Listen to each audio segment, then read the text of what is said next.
OK， 好，第一段是 Poly Distortion。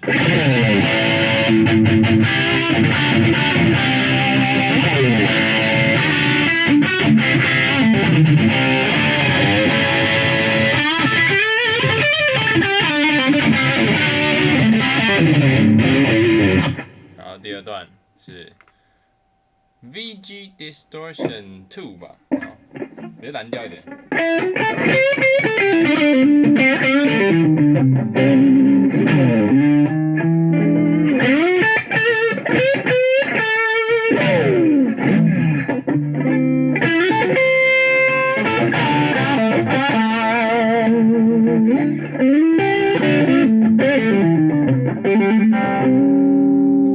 然后第四，这是那个它可以储存预设值的，然后这个是 Distortion 1，比较经典的 rock tone。